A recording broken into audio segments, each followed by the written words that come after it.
کہ کسی طرح میرا اللہ مجھے اس مبارک گھر کی زیارت کرا دے. اس گھر کا بھی وہ تمام کے تمام لوگ وہ ننگے ہو کر کیا کرتے تھے، مرد بھی اور عورتیں بھی. یعنی عقلی تصور میں بھی یہ بات نہیں آ سکتی. کوئی آدمی سوچ کے دیکھے کہ جن کو وہ مکہ کے لوگ کپڑے پہننے کی اجازت دیتے تھے، جن کو کپڑا وہ دیتے تھے، بس وہ آدمی کپڑا پہن سکتا تھا ورنہ کسی کو اجازت نہیں تھی. ماؤں کے ساتھ ان کا یہ عالم تھا کہ باپ کے انتقال کے بعد مائیں وہ اولاد کی وراثت میں تقسیم ہوتی تھی، اور جو کام باقیوں سے لیا جاتا تھا وہی سب کام اپنی ماؤں سے لیتے تھے. اپنی والدہ کو، حقیقی ماؤں کو غلام بنا کے رکھتے تھے. اور شراب، جوا، سٹا، ایک دوسرے پر ظلم و زبردستی، غریبوں کو دبانا، کمزوروں کو ستانا اور لوٹ مار، یہ ان کی زندگی کا نصب العین تھا. اس کے علاوہ بہت ساری برائیاں لکھنے کے بعد سیرت نگاروں نے یہ لکھا ہے کہ اس دور کی ہم نے یہ موٹی موٹی برائیوں کا ذکر کیا ہے. اصل جو اس معاشرے کی برائیاں تھی وہ قلم سے لکھی بھی نہیں جا سکتی. ایسی برائیوں کا، جہالتوں کا دور تھا. اس دور میں میرے اللہ نے اپنے نبی محمد رسول اللہ صلی اللہ علیہ وسلم پر جو سب سے پہلی وحی نازل فرمائی، جو سب سے پہلے کائنات میں اللہ کا پیغام آیا، وہ تھا اقرأ بسم ربک الذی خلق خلق الانسان من علق اقرأ وربک الاکرم الذی علم بالقلم. اللہ نے فرمایا کہ پڑھیے اس رب کے نام سے جس نے پیدا کیا، جس نے انسان کو ایک لوتھڑے سے پیدا کیا، جس نے انسان کو قلم کے ذریعے سے لکھنا سکھایا، جس نے انسان کو وہ چیزیں سکھائی جو وہ نہیں جانتا تھا. اللہ کا یہ پیغام آیا. حالانکہ اس وقت میں بھی ساری دنیا کے لوگ سوچ رہے ہوں گے کہ نہ جانے جو آخری نبی آئے گا میرا اللہ اس کو سب سے پہلا پیغام کیا سنائے گا. ضرورت ہی اس بات کی کہ پہلے اللہ یوں کہتا کہ اے لوگوں میری عبادت شروع کر دو. جو میرے اس مقدس پاکیزہ گھر میں تم نے 360 بت رکھے ہوئے ہیں، ان کو یہاں سے ہٹاؤ اور صرف میری عبادت کرو.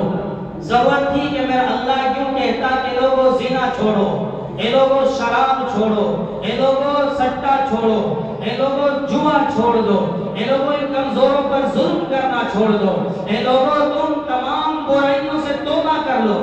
لیکن ان باتوں میں سے کوئی ایک بھی پیغام نہیں آیا، بلکہ پیغام آ رہا ہے اقرأ بسم ربک الذی خلق، کہ پڑھو اس رب کے نام سے جس نے پیدا کیا. گویا کہ علم اتار کر میرے اللہ نے اس دن سے جہالت کے دور کا خاتمہ فرما دیا.